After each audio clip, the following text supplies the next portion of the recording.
그리하면 하나님의 압도하는 평강이 있으리라 라는 제목으로 하나님의 말씀을 증언하길 원합니다.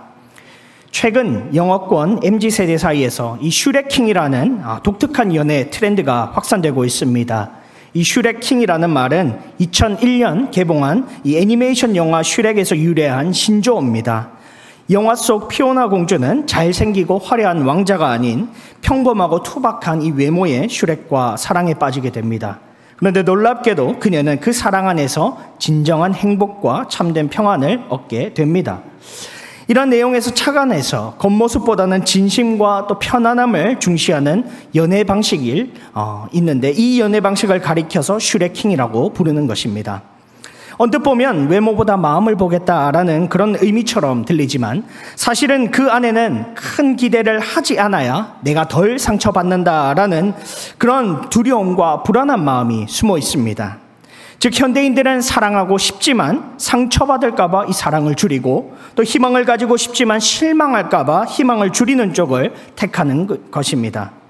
많은 이들이 현대인들의 마음은 참 불안하다라고 합니다. 끊임없이 비교당하고 또 노력을 해도 불안해하며 심지어는 이 관계 속에서도 혹 버림받지는 않을까 하는 두려움을 품고 살아가고 있습니다.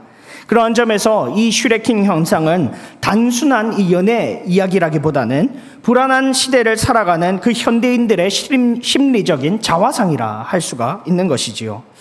이런 마음은 믿는 우리 안에도 자리 잡고 있습니다. 기도하면서도 마음 한편에서는 그래도 안 되겠지라는 생각이 들기도 하고 또 하나님께 맡긴다고 말하면서도 여전히 마음 한편에서는 불안한 마음이 샘솟곤 합니다. 참으로 소망을 가지고 싶지만 또 그것이 무너질까 두려워서 이 소망을 줄이게 되는 것, 그것이 바로 오늘날 우리 성도들이 직면한 이 내면에 스며든 그런 불안의 모습일 것입니다. 그러나 오늘 말씀에서 사도 바울은 분명하게 우리에게 말씀하고 있습니다. 7절 말씀입니다. 모든 지각에 뛰어난 하나님의 평강이 그리스도 예수 안에서 너희의 마음과 생각을 지키시리라. 사랑하는 성도 여러분, 세상은 상처받지 않기 위해서 희망을 줄입니다. 하지만 전능하신 하나님은 그 불안 속에서도 살아있는 소망을 주시는 분인 줄로 믿습니다. 그러면 이 귀한 소망의 은혜를 우리가 어떻게 누릴 수 있을까요? 오늘 말씀을 통해서 그 은혜를 함께 나누기를 원합니다. 이 시간 세 가지를 말씀을 드립니다. 첫 번째로 염려하지 말라. 오늘 말씀은 우리에게 이렇게 말씀하고 있습니다. 6절 말씀입니다. 아무것도 염려하지 말라. 사도 바울은 빌립보 교회를 향해서 이렇게 권면하고 있습니다. 이 말씀은 우리 믿는 자들에게도 염려할 수 있는 그런 상황이 있을 수 있다라는 것을 전제하고 있습니다. 주님 다시 오시기 전까지 이미와 아직 사이에서 살아가고 있는 우리는 여전히 이 죄로 일그러진 세상의 여파로 인해서 때로는 고난에 처할 수도 있고 염려와 근심과 걱정 가운데 서 있을 수도 있습니다.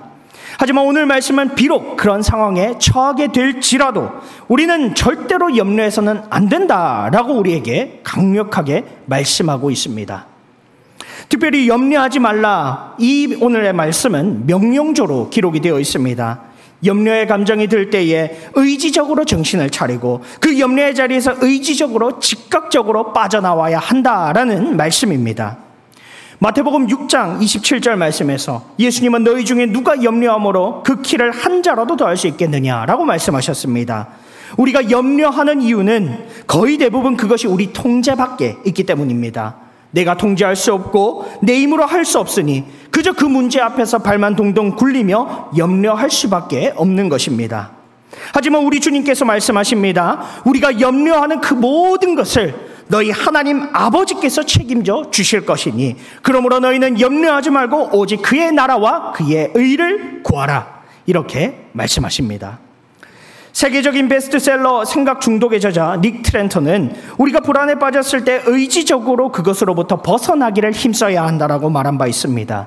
그에 따르면 이 감정이라는 것은 일어난 일 때문에 생기는 것이 아니라 일어난 일을 어떻게 생각하느냐에 따라 달라집니다.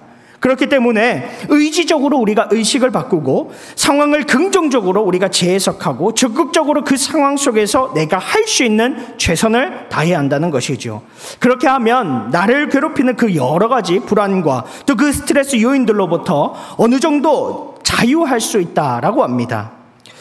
특히 그는 이야기 치료라는 방법으로 이 불안을 해소할 수 있다고 합니다. 내가 어떤 존재인지, 지금 내 삶에 벌어지고 있는 이 사건이 내 삶에 어떤 가치가 있고 또 어떤 의미가 있는지, 그 의미들을 계속해서 묵상하고 또 탐구하고 스스로 되묻다 보면은 그 과정 속에서 내 삶의 의미를 발견하게 되고, 그로 인해 어느새 치유를 경험하고 행복한 미래도 찾을 수 있다는 것입니다. 이분이 신앙생활을 하고 있는지는 제가 잘 모르겠습니다만은 이분이 말하고 있는 이 내용은 이 성경적 진리와도 굉장히 일맥상통하는 부분이 있습니다. 염려할 수밖에 없는 상황 속에서 우리가 어떻게 염려하지 않을 수 있습니까? 바로 우리 아버지 되신 하나님께서 우리를 지켜주시기 때문입니다. 구주 예수님의 십자가 보혈로 우리는 그분의 자녀가 되었습니다. 그것이 우리의 정체성입니다. 또한 우리가 그분의 자녀가 되었기 때문에 우리는 늘 그 하나님의 보호하심 아래 있고 절대적으로 그 하나님의 보호하심을 누립니다. 그렇기 때문에 우리는 절대적으로 안전하다라고 고백할 수 있는 것입니다. 그리고 우리 아버지 되신 그 하나님께서는 전능하신 하나님, 살아계신 하나님이십니다. 눈앞의 상황이 아무리 절망적일지라도 오히려 그 모든 상황들을 자신의 기쁘신 뜻대로 선용하시고 이를 통해 합력하여 선을 이루시는 분이십니다. 우리를 가장 좋은 길로 인도하시는 분이십니다. 이 하나님이 우리의 아버지 되시기 때문에 우리는 더 이상 그러므로 염려하지 않을 수가 있는 것이지요. 사랑하는 성도 여러분, 시대의 지성이라 불리었던 고 이효령 선생께서는 죽음에 대한 의식 없이는 생명을 느낄 수 없다라고 말씀한 바 있습니다. 병든 생명 없이는 진주가 탄생되지 않습니다. 이렇듯이 때로는 우리 삶에 닥친 고난이 우리를 더욱더 바르게 세워주고 우리를 더욱더 정금과 같이 만들어주기도 합니다. 아울러 우리는 이 모든 과정을 선하신 우리 아버지 하나님께서 인도하신다는 것을 믿습니다. 이게 우리가 염려하지 않을 수 있는 확실한 소망이요, 확실한 근거가 되는 것이지요. 그러므로 그 어떤 염려의 상황 속에서도 믿음으로 나아가고 의지적으로 반응하는 우리 모두가 되어야 하겠습니다. 이 은혜가 있기를 주님의 이름으로 축복합니다. 두 번째로, 염려하지 말고 기도하라. 성경은 우리에게 이렇게 말씀하고 있습니다. 오늘 말씀에서 사도 바울은 너희가 염려하지 말고 다만 모든 일에 기도하라, 이렇게 우리에게 말씀하고 있습니다. 이 기도라는 것은 단순히 내 할 말만 하나님께 전달하고 끝내는 것이 아닙니다. 전적으로 하나님을 의지하고 나의 모든 것을 하나님께 의탁하는 믿음의 구체적인 행위입니다. 마가복음 9장에서 예수님이 귀신 들린 아이를 고치셨습니다. 이 아이를 고치실 때 예수님은 이 아버지에게 이렇게 말씀하셨습니다. 할 수 있거든이 무엇이냐? 믿는 자에게는 능히 하지 못할 것이 없느니라. 그리고 이어서 다시 한번 이렇게 말씀하십니다. 기도 외에는 다른 것으로는 이런 종류가 나갈 수가 없다라고 말씀하셨습니다. 이 믿음과 기도의 상관관계를 말씀하신 것입니다. 믿는 자가 어떻게 모든 것을 알 수 있습니까? 믿는 그 자신에게 능력이 있기 때문입니까? 아니지요. 그가 믿고 붙드는 바로 그 주님이 능력의 주님이 되시기 때문입니다. 그리고 그 기도는 바로 이 능력의 주님을 붙드는 구체적인 믿음의 행위입니다. 그러므로 믿음의 역사는 오직 이 기도를 통해서만 일어나게 되는 것입니다. 염려하지 말고 다만 기도하라. 이 오늘의 말씀도 바로 이러한 의미를 담고 있습니다. 나의 무거운 짐을 내가 짊어지려고 하면 고통만 가중될 뿐입니다. 오히려 그 무거운 짐을 짊어지어야 할 그 생각 때문에 더 많은 염려만 하게 될 뿐입니다. 하지만 그 모든 수고하고 무거운 짐을 우리 주님께 맡겨드리면 그 모든 염려와 고통을 우리 주님께서 대신 짊어져 주시기 때문에 우리는 참 자유를 누릴 수 있는 줄로 믿습니다. 이 은혜가 바로 기도를 통해서 이루어집니다. 사랑하는 성도 여러분, 그러면 우리가 어떻게 기도를 해야 할까요? 히브리서에서 우리는 그 답을 찾을 수가 있습니다. 믿음장인 히브리서 11장 말씀들을 쭉 보시면 우리 믿음의 선진들은 하나같이 하나님의 말씀을 절대 신앙하고 그 하나님의 약속을 끝까지 붙드는 그런 모습을 보여줍니다. 이것이 바로 믿음의 모습이라는 것이지요. 아브라함이 이삭을 바치라는 말씀을 처음 들었을 때에 얼마나 그가 당황했겠습니까? 하지만 그럼에도 불구하고 아브라함은 내 자손 이삭을 통해서 나의 나라를 내가 세울 것이라는 그 하나님의 약속의 말씀을 붙들었습니다. 이 약속을 하나님께서 반드시 지키실 것을 믿었습니다. 그렇기 때문에 그는 그 근심과 염려와 그로 인해 마음이 요동치고 있는 그 상황 속에서도 하나님의 말씀으로 말미암아 마음을 붙들 수가 있었고 그 하나님의 말씀에 절대 순종할 수 있었습니다. 사랑하는 성도 여러분, 우리의 기도는 바로 이 믿음으로 이루어져야 합니다. 특별히 오늘 말씀은 감사함으로 너희 구할 것을 하나님께 구하라, 이렇게 말씀하고 있습니다. 눈앞의 현실로 인해서 마음의 염려와 근심이 휘몰아치게 될지언정 하나님이 주신 그 약속의 말씀과 주신 모든 은혜들을 상기하면서 흔들리지 말라라는 말씀입니다. 누가복음 11장에서 예수님이 말씀하셨지 않습니까? 어떤 아버지가 자녀에게 뱀을 주겠느냐? 어떤 아버지가 자녀에게 전갈을 주겠느냐? 악한 자도 자기 자녀에게 좋은 것을 주지 아니하느냐? 그런데 하물며 너희 하늘 아버지께서는 어떤 것을 너희에게 주시겠느냐? 그 모든 것을 비롯하여 그보다도 더 좋은 성령을 주실 것이다. 우리 주님께서는 이렇게 말씀하셨습니다. 이 주님의 말씀을 우리는 가슴 깊이 새겨야 하겠습니다. 사랑하는 성도 여러분, 이 믿음으로 하나님 앞에 간절히 기도하는 우리 모두가 되기를 축복합니다. 하나님의 약속의 말씀을 꼭 붙들고 그분의 능력을 붙들고 믿음으로 기도할 수 있기를 축복합니다. 바로 그때에 내 믿음대로 될지어다 말씀하신 이 하나님의 놀라운 능력과 역사가 우리 삶 가운데 넘쳐나게 될 줄로 믿습니다. 이 은혜가 있기를 주님의 이름으로 축복합니다.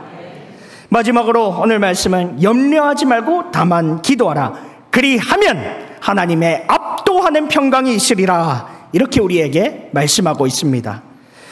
오늘 7절 말씀에서 믿음으로 하나님을 붙들고 믿음으로 하나님께 간절히 기도하는 자에게 성경은 모든 지각에 뛰어난 하나님의 평강이 임할 것이며 그 평강으로 인해 하나님이 너희의 마음과 생각을 지키게 할 것이다, 이렇게 약속하고 있습니다. 여기서 모든 지각에 뛰어나다라는 말은 단순히 이 사람의 지각에 비해서 뛰어나다라는 그런 차원의 의미가 아닙니다. 인간적인 차원에서는 전혀 감히 비교할 수도 없고 상상조차도 할 수 없는 그 위로부터 내려지는 그야말로 압도하는 하나님의 은혜와 평강이 우리에게 임한다라는 의미입니다. 이것은 막연한 기대가 아닙니다. 그래도 내가 생각한 것보다는 조금 낫겠지 하는 그런 차원의 것이 아닙니다. 인간의 모든 이해와 예측과 인간의 판단을 완전히 압도하고 또 지배하는 그 하나님의 은혜와 평강이 임하여 참으로 나를 요새와 같이 절대적으로 지켜주신다는 확신의 말씀입니다. 사랑하는 성도 여러분, 이 하나님의 압도하는 평강을 경험할 때 우리는 그 어떤 혼란과 역경 앞에서도 흔들리지 않는 영적인 권세를 경험할 수 있습니다. 더 이상 어찌할 수 없는 상황 앞에서 그저 수동적으로 발만 동동 굴리는 그런 모습으로 살지 않을 수 있습니다. 마치 밀려오는 파도와 풍랑이 우리 주님의 그 말씀 한마디에 잠잠해지고 또 큰 정적에 휩싸이게 된 것처럼 모든 현실을 지배하시는 그 하나님의 능력이 우리 안에 임하게 되는 것이죠. 그리하여 그야말로 내게 능력 주시는 자 안에서 내가 자족하며 살아갈 수 있도록 만들어 주신다라는 것입니다. 특별히 오늘 말씀을 보시면 이 하나님의 평강이 그리스도 예수님 안에서 우리에게 주어진다라고 말씀하고 있습니다. 주 예수님의 십자가 보혈만큼 확실한 근거는 우리에게 없습니다. 내가 너를 반드시 책임지고 내가 너를 반드시 지키겠다 말씀하신 이 하나님의 말씀이 정말로 우리에게 적용된다라는 것을 우리가 어떻게 확신할 수가 있겠습니까? 오직 우리를 위해 흘리신 그 예수님의 십자가 보혈로만 확신할 수 있는 줄로 믿습니다. 그러므로 이 십자가 보혈의 은혜를 붙드시고 의지적으로 하나님께 나아가는 자에게, 의지적으로 믿음으로 기도하는 자에게 하나님은 하늘의 평강을 넘치도록 부어 주십니다. 사랑하는 성도 여러분, 오늘 사도 바울이 말씀하고 있는 이 말씀들은 결코 추상적인 것이 아닙니다. 자신의 실제적인 경험에서 나온 그런 권면이요 위로입니다. 이 서신을 작성하고 있는 바울은 지금 감옥에 갇혀 있습니다. 아울러 그의 편지를 들고 가기로 한 에바브로디도는 병에 걸려서 생사를 오가는 중에 있었습니다. 이 눈앞에 있는 현실들만 보면 그가 위로를 받았으면 받았지 누구를 위로할 수 있는 그런 형편이 못 됩니다. 하지만 그럼에도 불구하고 그는 이 빌립보 성도들을 권면하고 또 위로하고 있습니다. 어떻게 그리할 수 있습니까? 이 주님 안에서 이 모든 것을 뛰어넘는 그 놀라운 주님 주시는 그 하늘의 평강을 그가 이미 누리고 있었기 때문입니다. 그렇기 때문에 오히려 그는 다른 이들을 위로할 수 있었고 다른 이들을 말씀으로 권면할 수가 있었습니다. 초대교회 지도자 가운데 순교자 저스틴이라는 인물이 있습니다. 그는 2세기 로마 제국의 혹독한 박해 속에서도 이 복음을 증거하고 변증하며 진리를 지키던 그런 아주 귀한 인물이었습니다. 어느 날 로마 총독 우르비쿠스라는 사람이 3명의 그리스도인들을 처형했습니다. 그 이유가 단지 그들이 그리스도인이라 고백했다는 그 이유만으로 이들을 참수형에 처했다고 합니다. 이 불의한 일을 이 저스틴이 들었습니다. 그는 침묵하지 아니하고 그 총독과 로마 황제에게 즉각 편지를 써서 이렇게 항의했다고 합니다. 참된 신앙은 죽음으로 억누를 수 없으며 순교는 오히려 그들이 가진 믿음의 위대함을 드러낼 뿐이다. 이와 같이 저스틴은 신앙의 자유를 변증함과 동시에 이 세상의 폭력보다 더 강한 하나님의 평강을 증언했습니다. 사랑하는 성도 여러분, 하나님의 평강이 우리 각 개인에게는 어떻게 구체적으로 임할지 우리가 다 알 수는 없습니다. 하지만 분명한 것은 이 하나님의 평강은 그 모든 염려의 근원, 모든 불안의 근원, 심지어는 죽음조차도 압도하고 이기게 하시는 그 하나님의 능력이요 그 하나님의 실체라는 것입니다. 이 평강으로 바울은 감옥에서도 감사할 수가 있었고 저스틴은 죽음 앞에서도 담대할 수가 있었습니다. 하나님이 우리에게 주시는 이 평강은 세상이 줄 수도 세상이 빼앗을 수도 없는 그러한 평강입니다. 우리를 지키시는 하나님의 절대적인 보호와 통치를 상징하는 그런 평강입니다.